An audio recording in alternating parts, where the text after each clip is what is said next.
Welcome to 30 Minutes of Faith. We're very happy to have Reverend Kevin Ross with us from the Unity of Sacramento Church. Thank you for joining us. Thanks for having me. I'm so glad to be here. Nice to have you. Yeah. Now, tell us where you were born and raised. I was born in Chicago, Illinois, on the south side of Chicago in the George Pullman Roseland community. Mm-hmm. In Mexico, a couple of years ago, I said to a man, "Your English is really good. Where did you learn it?" And he said, "In Chicago." Said he was born and raised there, but had gone to Mexico 25 years ago. Good. Really threw me for a loop. Did you graduate from high school there in Chicago? Yes, I went to Neil Simeon Career Academy there, where I got a lot of my inspiration to lead from high school. Yeah. Did you grow up in a religious home? Yes. Well, and using the word religious would be apropos. We were a church-going home. Every Sunday morning, we would wake up to the sound of spiritual music on the radio, and my mother would be pressing clothes and waking us up earlier than we probably wanted to be up on a Sunday morning. But yeah, we did get up and go to church every Sunday. But you grew up praying and singing and knowing the scriptures a bit and those kinds of things. Yeah. Is your mother still alive? Yes, she is. She's in San Antonio. Actually, we are preparing to go and visit with her and my brothers. All of my brothers and our children will kind of gather up in San Antonio to be with Mom for Christmas there. Oh, wonderful. Mm-hmm. So she's got a host of grandkids, sounds like? Yes, a young tribe. Now, when did you decide to go off to college and do other things with your life? Was that something in high school you were just going to automatically do? You know, when I was in the 8th grade, I had an important mentor and teacher, Barbara Powell. And when I was in 8th grade, she took us on a college tour for our 8th grade class trip. And so we toured throughout the South. We went up north. We did various things, but we went to a place called Morehouse College where I got an opportunity to actually walk the hallowed grounds where my then hero, the Reverend Dr. Martin Luther King Jr., actually went to school. I sat in the classrooms where he sat and walked some of the grounds where he walked. And so I made up my mind in 8th grade that I was going to Morehouse College and ended up going there. Martin Luther King Jr. would be a hero to many. Mm-hmm. When did he become a hero in your life? Around 6th grade, I'd say around 6th grade. You know, obviously his holiday was a big deal in our school where I was growing up in Chicago, and he was a very prominent voice because they would play the videos and my parents would explain to me what had happened then. And I was always drawn to excellent orators. I just love the English language. I love the spoken word. And when I would see his videos and see his conviction and experience the impact that he had on the world, there was something in me that saw him being more inspiring than Superman and Spider-Man. And I said, I want to be like him. I want to be like him. You know, I was in the military Mm-hmm. and had been to a class with 3 or 4 guys, and we'd decided after class to run to the chow hall. And you know, the chow hall stayed open till midnight and just to get something to eat. And we were walking back to the barracks, and a military policeman pulled up in a car and said, "Did you guys hear that Martin Luther King has been shot?" Wow. And of course, we had remembered President Kennedy and all of those things, you know, and we said, "What?" Yeah, yeah. Said, "Yeah, he was," you know, and gave us the whole rundown of the where, when, and why. And I didn't even sleep much that night. I just thought, that can't be. We can't live in a country where we just shoot each other down. Yeah, yeah. Now, these days, we're involved with shootings nearly on a daily basis. Yeah. How do we deal with that spiritually? I believe that we harm each other because we fear each other. That's well said. You know, essentially, if and when we come to truly know that we're pressed out of the same life, that when we really get to understand our oneness with each other and our true connection to each other as a human household, I think it would be virtually impossible to truly harm one another. But it seems that we have been shown to fear each other the things that we don't understand, the languages that are different, the culture that is different, the colors that are different, and all of that. And my emphasis is to really, with my work, to not teach people to be colorblind or culture blind or any of that, but to teach people to learn to love all the culture and color that they see, and recognize that what strengthens one strengthens all, what diminishes one diminishes us all. That's nicely said. Thank you. I grew up in a pretty sheltered community, and compared to how I grew up and how my grandchildren grow up in schools with every nation, kindred, tongue, and people, you know, and those kids that are just getting started in life now really are colorblind and cultural blind. They doesn't matter to them. They just want to know what your name is and will you be my friend? Yeah. And I'm hopeful in another generation or two that will sort of We have to be taught to fear each other. Children, I have. That's the old song from South Pacific. Yeah. You have to be taught. Yeah, you have to be taught this. And so there's a lot of unlearning, really, that we have to do. When you look at children, they naturally gravitate toward one another, no matter what their backgrounds are. I've worked with them over the years in different capacities, and my experience of them, there's this innocence, there's this glow, there's this real connection that they are taught to break. I don't think that they come here polarized in any way, shape, or form. You know? I agree. Yeah, and so the more we unlearn society from being afraid of one another, this is why I think this program is awesome, because we're having an opportunity to unpack and see, you know, in a safe context. One of our threefold missions of Interfaith is that we have learned and understand that people we know and like we won't harm.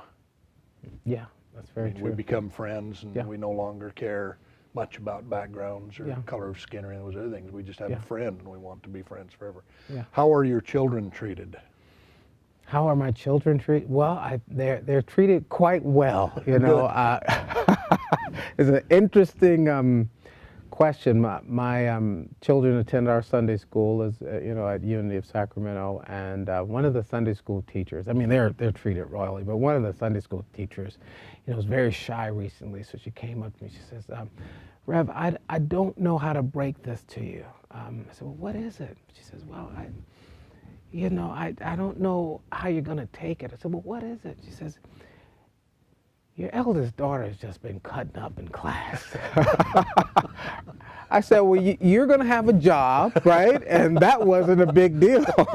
I said, "Yeah, she's 5, and yeah, we'll have a talk with her after school, you know." So, but they love our children. They're appreciated, and they're growing up in an environment where they get an opportunity to also learn from others who are not like them, you know, and I think we're on the front, in my particular community, we're on the front lines of diversity. That's part of what I love about being in Sacramento, that you have all of this diversity, and how do we sit inside of that tension and that creativity and all of the variety of points of view, and coexist and cooperate and co-create something that wouldn't have happened had we not come together. So watching my children do that with their playmates, watching even the teachers, you know, struggle with that, it's good. But I'm on that question, I really sit with that. You know, sometimes I wonder, are they treated too well? Wow. You know, because my kids have it made, thank God, and people come and visit. I say, you know, what should we bring the children? Nothing. We're trying to unpack things, sneak things out of the garage, you know, because of how the pileup. I want them to really value what I think are our greatest assets, which are our relationships. You know, I love that they have material things and all of that, but I think sometimes there's too much of an emphasis on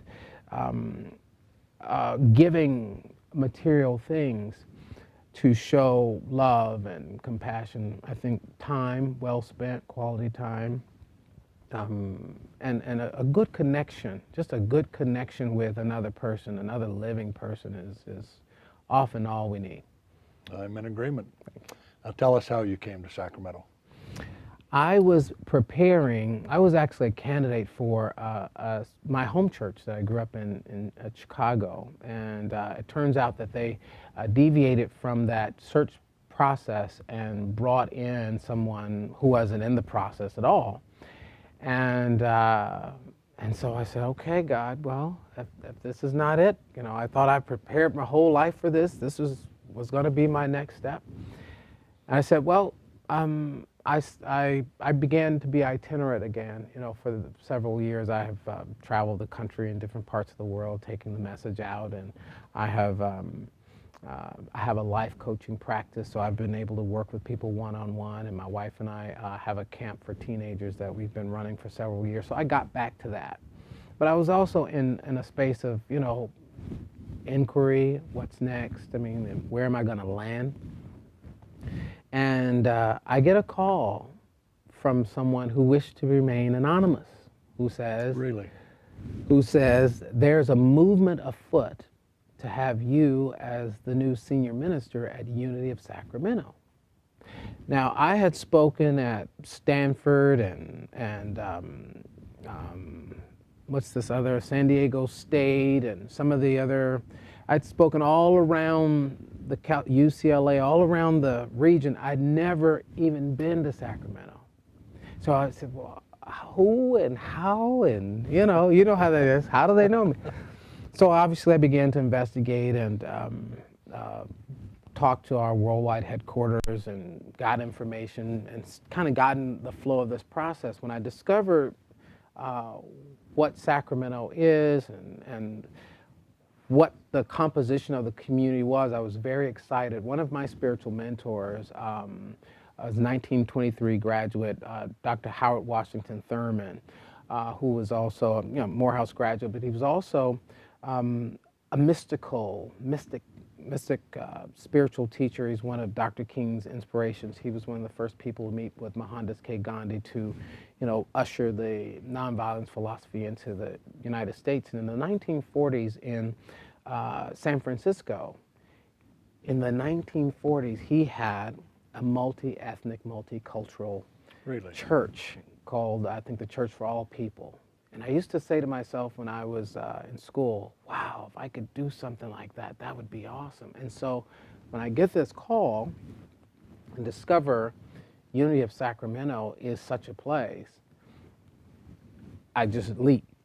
And I asked God, I said, just give me a sign if this is to be. My wife and I were in Chicago visiting family and friends, and we were on our way back to Kansas City, where I was pastoring at the time, or had recently stopped pastoring at the time. And we were at the airport, and there is an overhead sign. And the sign at the gate where we were about to board the airplane said, Chicago, Kansas City, Sacramento. Really? Chicago, Kansas City, Sacramento. I said, honey, that's a sign. She says, oh yeah. I said, no, look, it says Chicago, Kansas City, Sacramento. I said, I believe we're going. And weeks later, I received a phone call asking me to come out and do, you know, a trial sermon and go through a battery of interviews. And lo and behold, I would get the position. And I'm very glad I did. Well, we're glad you're here too. How many years has that been since you came here? In the fourth year now. I'm in the fourth year. And will you stay here? I would love to. I purchased some real estate to ensure that I can sink some roots down. So we actually like Sacramento a lot. It's a wonderful place to rear children. It's a wonderful place to, it's kind of, I would consider a place that if you sink roots, you have the possibility to grow tall, like bloom where you plant it. And the relationships I've been able to foster have been very meaningful. I can actually sink into those relationships. Different than Chicago. I love Chicago, but it's such a big place. It's so big that I don't know how deep I could cut in, you know. But I would love to stay here. We've been in Sacramento for more than 30 years, and one of the things we've liked is you can go downtown and be in the mix of the politics and all those other things, which we've done. But you can just drive out a few miles and be out in the orchards and, you know, the rural part. Yeah. You can get to the ocean quick. You can get to the mountains quick. a lot of history, you know, a lot of other things, and the diversity, as you talked about, is really, really unique. Now, let's talk about your congregation for a minute. Are they mostly coming from Christian churches? I would say that actually we just did a survey, and many of them do have Christian backgrounds, predominantly Christian backgrounds. However, we have people from all walks of life who attend our services and go to other churches. That's the survey helped us to see that there are many who come to our community and belong to our services, our congregation, but they also go to other places. So for my diehard Catholics who just have to have Mass, they go to the 9 o'clock Mass and they come to our 11 o'clock services. We have Muslims who participate in our Sunday worship and go to Friday Juma. It's rather interesting, that dynamic.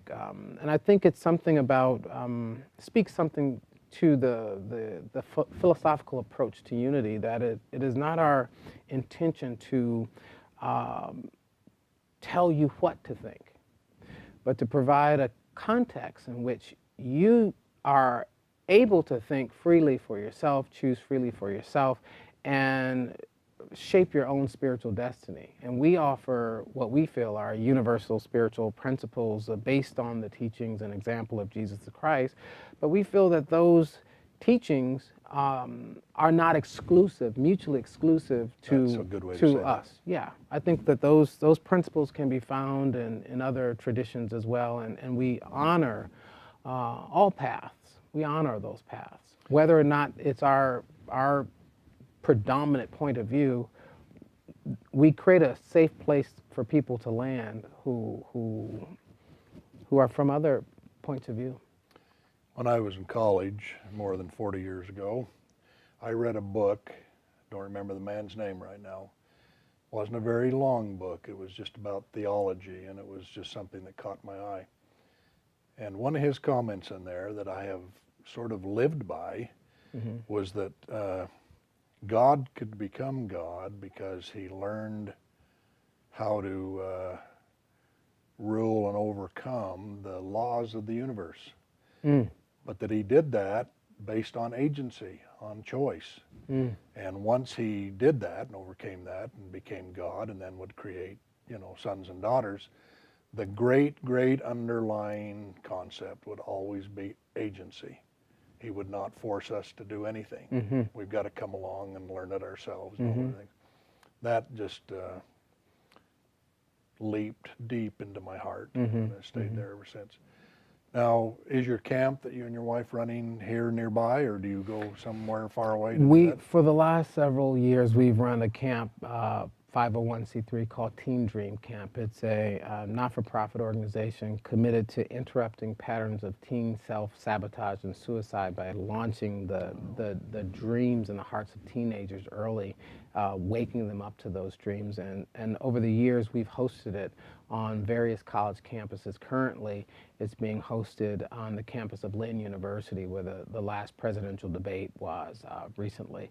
And we've done it there for many years. We are actually in conversation about planting a flag here in Florida. We've been very happy to see what's happened with our graduates. One of them was just here in Sacramento. Her name is Michelle Delamore, as she was season 9 finalist on American Idol. Wow.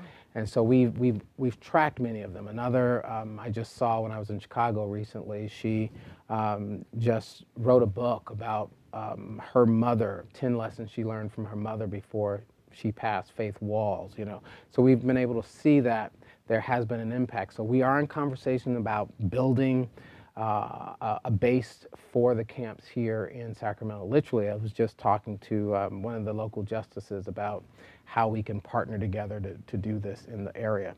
It's just taken us a little while. The reason we delayed a little bit is because my wife and I had our third child, and my wife is the executive director of the camp, and so, you know, I mean, she's Superwoman, but I'm just saying, you know, give her a minute to let him get his legs under him. That's a good dream that you're pursuing there. Thank you. Has anything ever happened to you that's better than being a dad? No. No. Me neither. No. Wow. The miracle. the miracle, and of course I was there to witness all of my children come into the world, and the miracle that is it's quite amazing. Witnessing the unformed idea become form and pass through right before your eyes. Just, if you don't believe in God, you gotta believe in something after you see that. You just, okay, and of course I do, but and maybe that's a good reset point. As I'm talking to me now. That's a great reset point when I want to forget about this omnipotent power, when I forget and get stuck in my own belief. Just go back to that miracle of creation that my 3 children represent. When our children were born, there weren't ultrasounds and sonograms and all those things, so you didn't know till you saw the baby. And the last 2 of the 5 I got to see born, and you have to wait till the baby clears the birth canal to see what you've got there. I thought over and over, nothing ever will happen to me, ever, that will be better than this. It's a wonderful thing.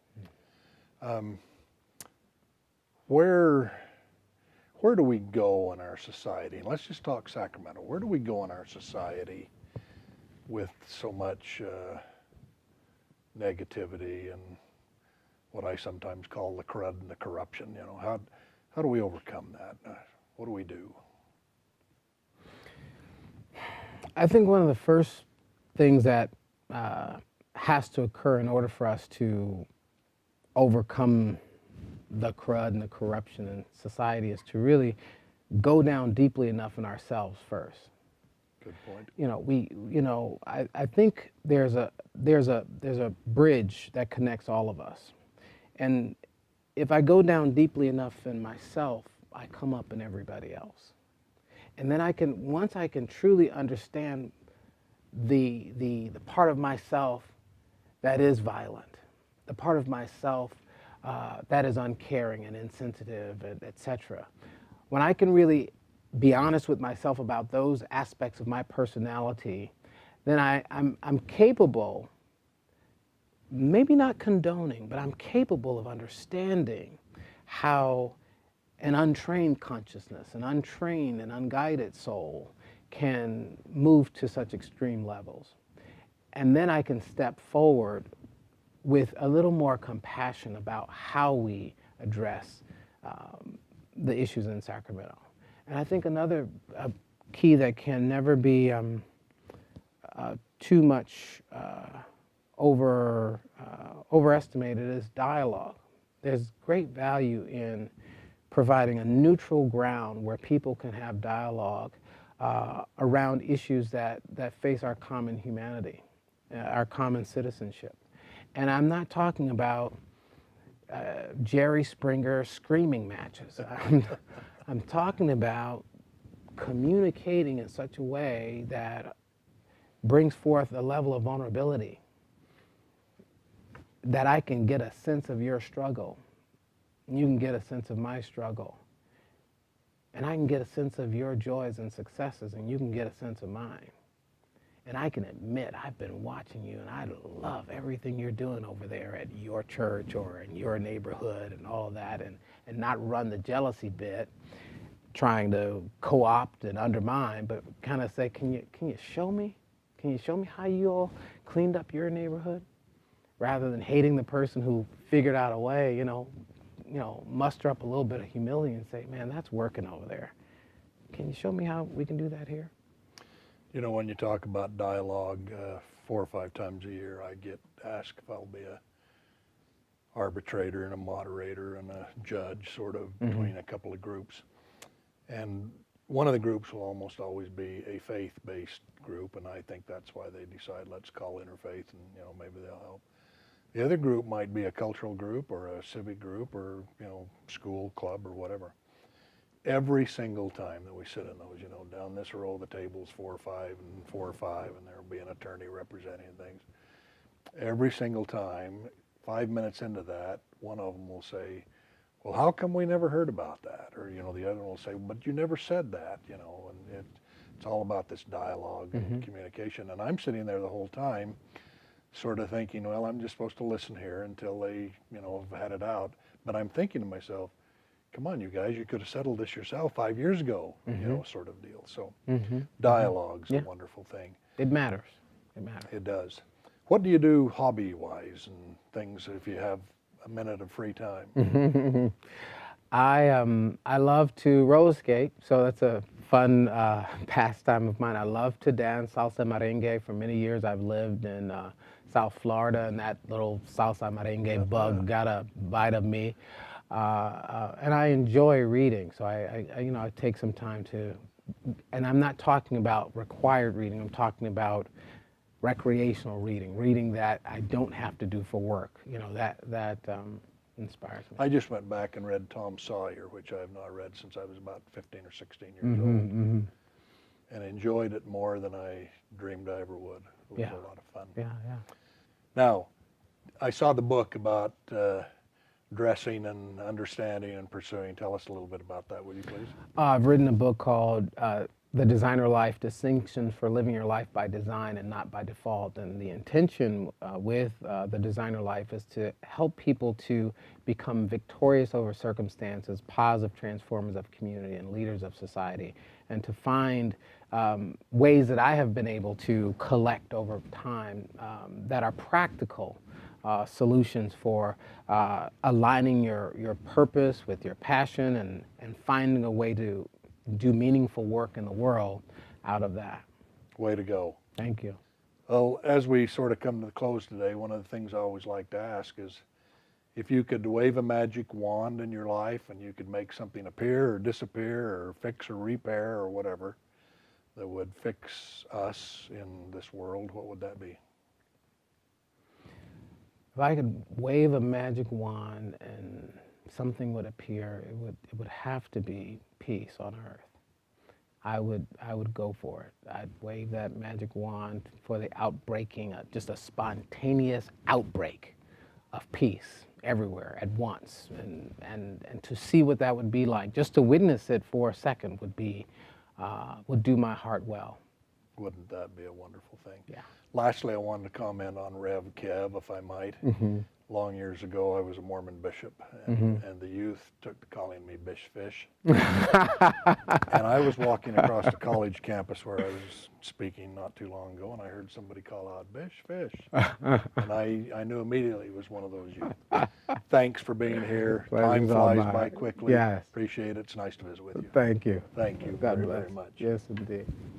It was wonderful.